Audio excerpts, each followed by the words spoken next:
I once held the belief that commitment would ultimately be recognized until that afternoon when I discovered that aged document folder. I had stopped by my parents' residence in Salem, Oregon, as was my custom each weekend. My mother, Denise, lacked technical skills, so I frequently assisted her with reviewing expenses, organizing tax documents, and digitizing crucial papers.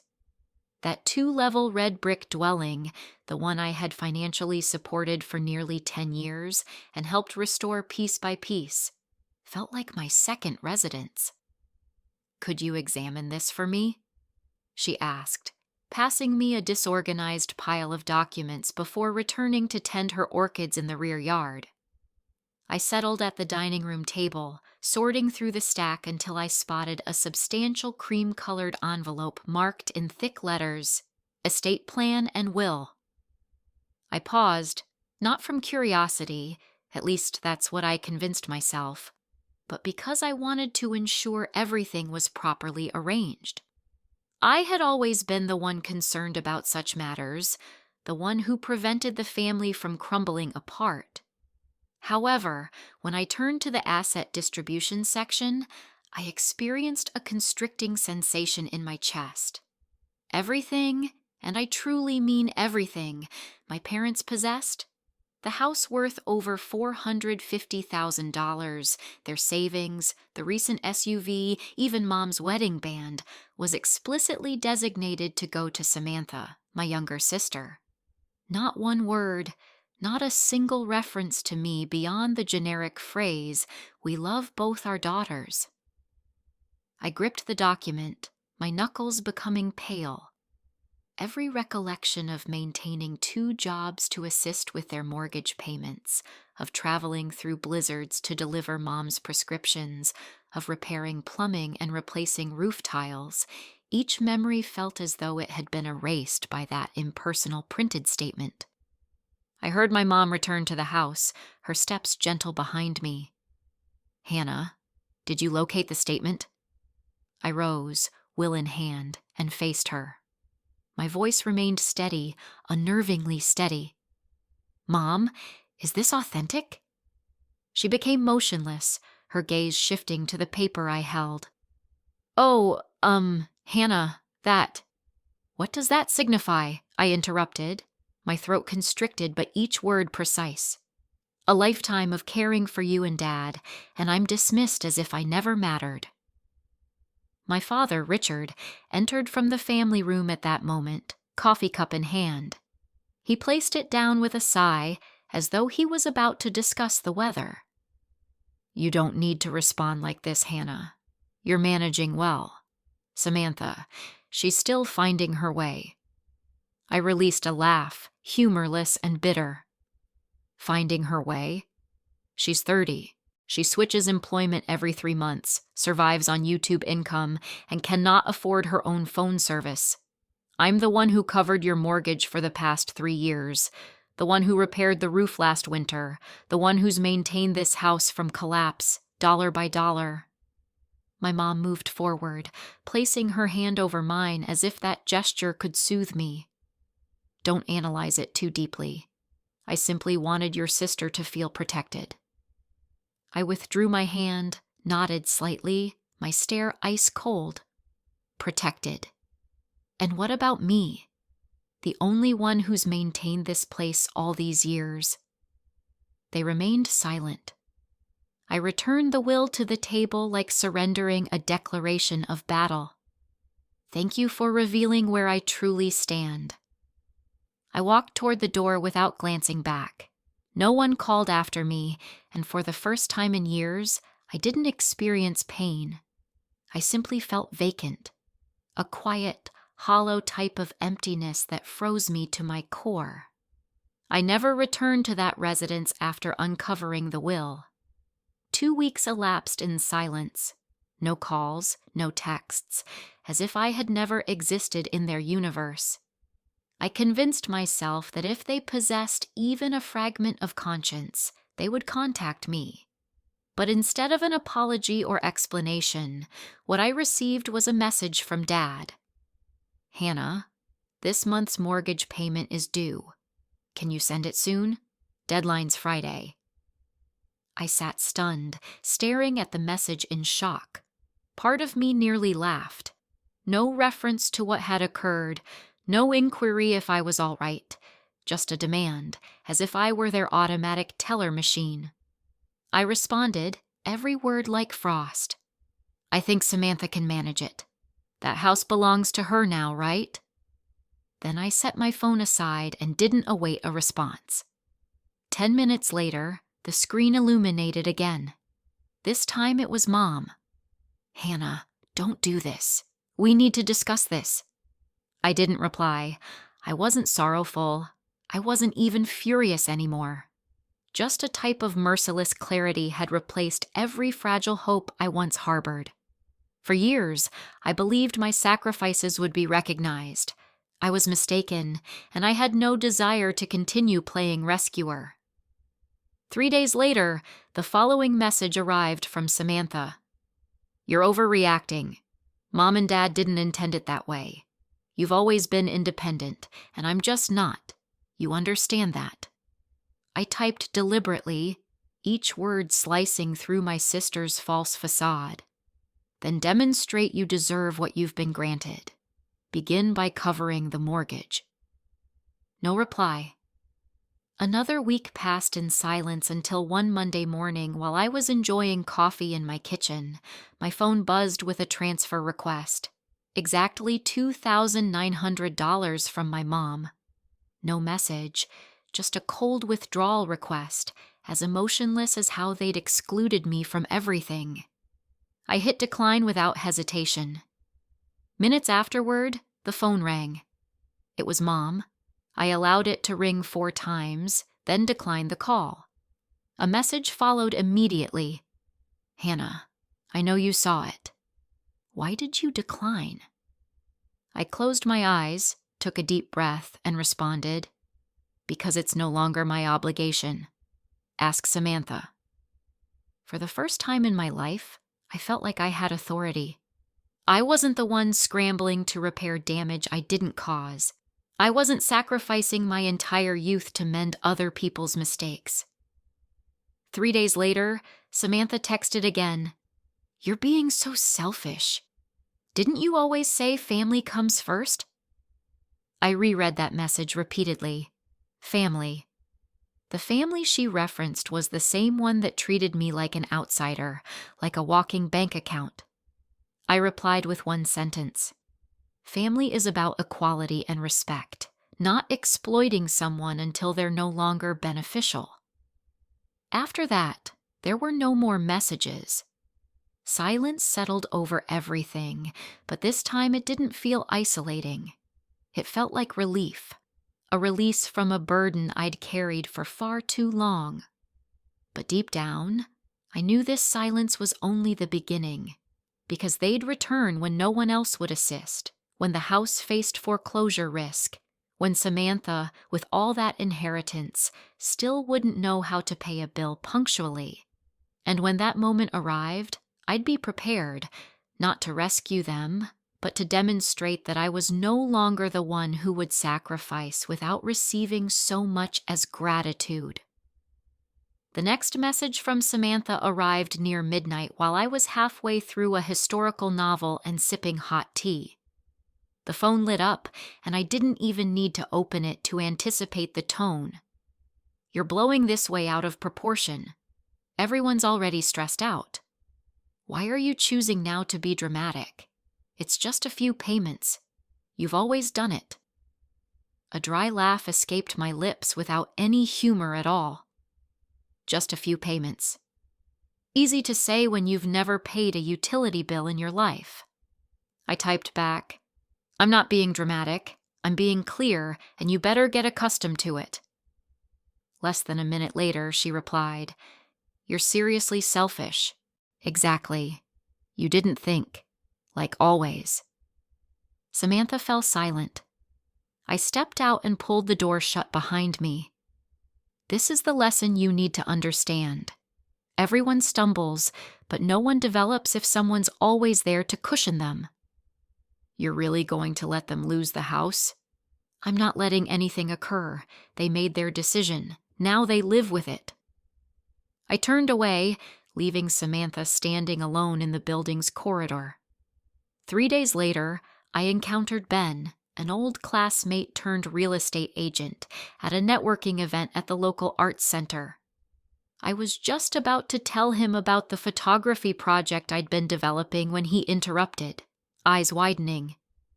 "Hey, is your parents' house on Vine Street?" I nodded. "Someone on my team mentioned them. Sounds like they're desperately looking to sell. Old house needs work, high foreclosure risk. Are you doing okay?" I gave a faint smile. "I'm fine. I suppose they're not." Ben looked like he wanted to say more but decided against it. That night, I opened my laptop and spotted an email from a legal aid organization I volunteered with back in college. They were recruiting mentors for a new program helping seniors manage housing debt. I smiled softly. Life had a strange way of circling back. I sat quietly for a long moment before starting the application, not for my parents, not for Samantha. For me, the one who had finally learned to release. I didn't need to rescue the old house anymore, but if I could use what I'd experienced to keep someone else from falling into that same pattern, that would be worthwhile. Saturday afternoon, I had just finished a photography workshop and returned to my quiet little apartment, expecting nothing more than a hot cup of tea and a tranquil evening. But as I pulled into the parking lot, I saw a familiar silver minivan parked near the entrance. 4 years ago, I had co-signed for that van when my dad, Richard, could no longer make the payments. I transferred the title to him last year as a final gesture of trust. Now it sat there like a bitter reminder. I got out of my car, walking slowly. My parents stood waiting near the building entrance. Samantha stood a bit behind, clutching her purse, eyes full of barely concealed anxiety. I said nothing. I stopped a few steps away, arms crossed, waiting. My mother, Denise, spoke first, her voice trembling. "Hannah, I'm sorry we had to come here, but things have gotten out of hand. The bank's coming to reassess the property next week." My father continued, his voice lower and more exhausted than I'd ever heard. "We made a mistake. I know that. But if the house is taken, your mother won't be able to cope." I looked straight at him, my gaze colder than it had ever been. "Then why, when writing the will, did you decide I wasn't worth including?" He dropped his eyes, fingers fidgeting with the edge of his coat. "Back then, we thought you'd be fine. You've always been strong." "But Samantha," I interrupted, "gets to fail, gets forgiven, and inherits everything." I turned to face my sister. She pressed her lips together, said nothing. "No denial, no excuse. I gave away my youth," I said, my voice quiet but every word sharp. "Without conditions. And in return, I got disregard and the assumption that Hannah will take care of it. I'm not in that role anymore." My mother's tears fell. "We didn't know it would come to this. Can't you help just a little? Just for a few months until things stabilize?" I shook my head, a breeze in my chest sweeping away years of obligation. "I'm not saying no because I can't help. I'm saying no because if I do, everyone will go right back to believing they never need to change." Samantha finally spoke, her voice small and broken. "I didn't realize it would get so complicated. I thought it just needed time. I didn't think you'd walk away so fast." I looked at her for the first time in weeks. I didn't walk away fast. I warned. I waited. I hoped. But our family chose to ignore all of it. "So this is really the end?" My mom whispered, tears still fresh on her cheeks. I looked at her, the woman who once rocked me to sleep, who I'd brought medicine to, taken to the ER, cooked for after my dad retired. and I saw clearer than ever the line between blood and actual love. "I didn't end this," I said. "It ended the moment you decided who deserved to be named and who didn't." No one said a word. The late autumn wind whistled through the bare trees, carrying with it a chill that no jacket could warm. I stepped up onto the porch, pulled out my keys, and unlocked the door. Before walking inside, I turned back one last time. "I hope you find a way, but I'm no longer the lifeline for this family." I looked at Samantha and spoke slowly. "If you truly want to grow up, this is your chance. I've stepped off the merry-go-round. Now it's your turn." I walked in and shut the door behind me. The sound of the wind in the hallway drowned out their footsteps as they left. I stood quietly in my living room, afternoon sunlight casting a long beam across the floor through the glass. No tears, no heartbreak, just a silence. Peaceful. I thought that after that final confrontation, they'd go quiet. I had hoped the truth would make them reflect and quietly step back out of pride. But I overestimated the self-awareness of people who've always lived off others. A week later, I got a message from Olivia, a close coworker at the art center. "Hannah, are you on Facebook? You should check your mom's page. She's posting some unbelievable stuff." My hand trembled slightly as I typed Denise Baker into the search bar. Her timeline was filled with emotional posts, flower photos, and inspirational quotes.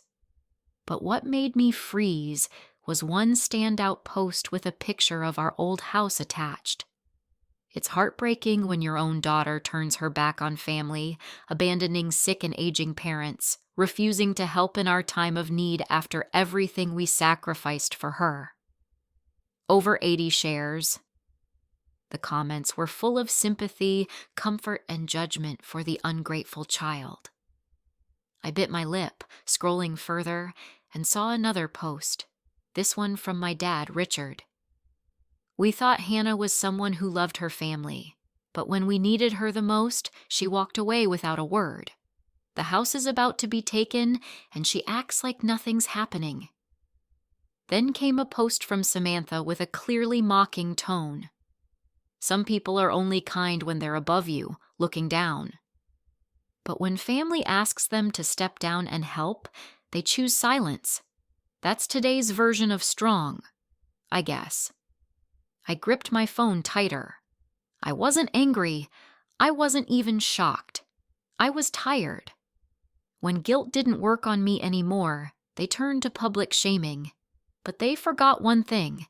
I wasn't silent anymore. That night, I opened my laptop and logged into my Facebook, which I rarely used. I made a single post. No background color, no fancy design, but every word was clear as daylight. My family is sharing a one-sided story, so to be fair, here's the truth from my side. I attached a photo of the will with Samantha's name as the sole beneficiary. I posted snapshots of the mortgage payments, utility bills, insurance, all under my name. Then I included the last text I got from my mom asking for $2,900 to save the house. I ended with one line. My silence wasn't consent. I was just waiting for the right moment to tell the truth. That moment is now. Within 10 minutes, the first comment appeared. "Hannah, you seriously did all of this? I can't believe it." An old friend commented, "You're one of the kindest people I know. Don't let anyone make you doubt that." Then, one by one, people started sharing the post.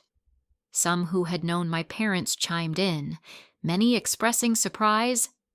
I always thought Samantha lived pretty recklessly. Now it makes sense. No one should be taken advantage of like that, especially not by their own family. My post spread quickly, not because it was sensational, but because it was real. It was honest, and it didn't shy away. 2 days later, my mom took down all her posts. My dad deactivated his account.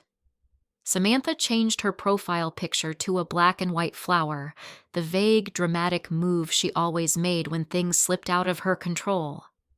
I didn't respond. I didn't post anything else. I just sat in my apartment, listening to the rain tap softly on the window, and for the first time felt justice on my side. I didn't need an apology. I didn't need them to bow their heads. I just needed them to stop. And it seemed, finally, they understood that I wasn't someone they could manipulate anymore. One post, enough to end the years I'd been forced into silence. And now I was writing the next chapter, not on social media, but in real life. Since that day I posted, I haven't heard a word from Mom, Dad, or Samantha. Everything has been as still as a forgotten lake after a storm.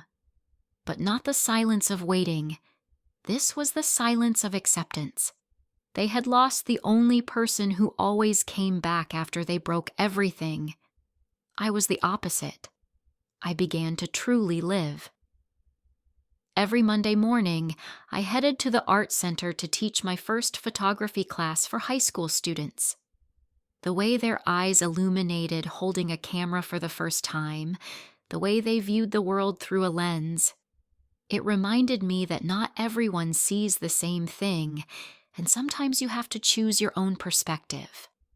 In the evenings, I took a part-time video editing course, a skill I'd always dreamed of acquiring but postponed because my family required me. Now no one requires me, and for the first time in my life, that felt liberating. I started going on evening strolls, unhurried and carefree. I baked on weekends, posted pictures on Instagram without worrying about being called fake. I made new friends in class, people who didn't know me as the one who held the family together, and because of that, I finally got to just be myself. While I was learning how to breathe, across town the house at 218 Elm Street began appearing on real estate listings. A friend of mine, Marcus, now a realtor, texted me, "Hannah, your parents' house is up for sale. Asking $390,000, but no offers. Looks like they couldn't fix the roof or the faulty wiring." I wasn't surprised. No one to fix the fuse box at midnight, no one to replace the water heater or call the repair guy in time. No more me. That house had survived because of me, and now it reflected the truth. Neglected, run down, and with no one left who could keep it standing. I heard one more update from Lorraine, the elderly neighbor. She called just to check in, but before hanging up she mentioned casually, "Oh, and it seems like Samantha's moved back in with your parents. I see her doing the grocery runs often. She doesn't look too happy." I looked up from my laptop and took a sip of my still warm coffee. In the past, hearing something like that would have made my chest tighten with worry, but now I simply shrugged. Maybe what Samantha needed most was to experience the instability she used to so easily ignore. I wasn't glad they were struggling. I just no longer wanted to carry the weight of choices that weren't mine. For the first time in 10 years, my savings account was steadily growing. I booked a fall trip to Seattle to photograph the changing leaves. I put a deposit down on a new semi-pro camera, something I used to consider an unnecessary luxury. I was learning to take care of myself the way I once cared for an entire family. I also started writing again, not defensive posts, but a blog about breaking away from toxic family dynamics. Some entries were widely shared. Many people messaged me, thanking me for saying what they never had the words to express. And on a rainy afternoon while I was editing photos in my favorite cafe, my phone buzzed with a notification from a real estate site. Price dropped by $30,000 on property at 218 Elm. Owner seeking urgent sale. I looked at the photo of the house. Dark roof tiles, rotting fence, peeling window frames. It used to symbolize duty, pressure, and expectation. Now it was just a house waiting to be rescued, and I wasn't the rescuer anymore. I tapped hide notification, closed my phone, and smiled. A soft smile, lighter than air, but deeper than any sigh I'd swallowed over the years. I didn't belong there anymore. One early winter afternoon, I was walking around Liberty Lake with my new camera. The golden light of dusk cut through bare branches, casting soft beams across the water. I stopped, raised my camera, and captured the perfect frame. A little boy running in the distance, his mother behind him, laughing and calling out. In that moment, I realized some things aren't meant to be held onto because they were never truly yours to begin with. I used to believe family was something you could never lose, that blood was an unbreakable bond. But now I know the thing that makes a family real isn't DNA. It's respect and gratitude. I had given everything in hopes of being seen, and in return, I became the name left off a will, the one called dramatic for refusing to carry others' burdens any longer. I wasn't angry anymore. Not really. I had just let go. They still lived there in that old house, now listed for the third time. Word was, whenever someone came to view it, Samantha tried to act like a responsible homeowner, but when asked about maintenance records or repair bills, she'd just smile awkwardly because all those years, no one ever taught her what to do. I never went back, not once. My mother once sent me a handwritten letter, sealed in a familiar blue envelope with handwriting I knew by heart. She wrote about her sleepless nights, not knowing where to begin again, that your father isn't as strong as he used to be. At the end, she wrote, "I don't know how much time we have left to fix things, but if you're willing, I'm still here." I folded the letter. I didn't tear it. I didn't reply. I placed it in the drawer beneath my desk, next to undeveloped photos and half-finished drafts, things that needed time to be understood and accepted. I didn't hate them. I just no longer had the strength to keep sacrificing without being heard. I kept working, kept teaching, kept creating and capturing. I even held a small photo exhibit at a friend's cafe, showcasing images that traced my journey to healing, early mornings in the park, golden light on quiet streets, an elderly woman's thin hands holding a warm mug, a single flower fallen on cracked pavement. A middle-aged woman came up to me afterward, shook my hand, and said, "I don't know why, but every photo of yours feels like it's speaking for someone who's been silent for a long time." I smiled, saying nothing, because she was right. I had spent my life staying quiet. For peace, for the role of the good daughter, for the hope that enough giving would earn me the love I longed for. But now I've chosen a different kind of peace, not one that comes from others' approval, but from finally choosing myself. I've learned how to love myself unconditionally. I've learned to say no without guilt. I've learned to let others face the consequences of their own choices. And most importantly, I've learned not to look back.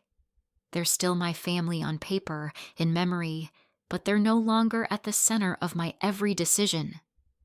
I don't know what the future holds, whether there'll be a reunion or if things will remain as they are.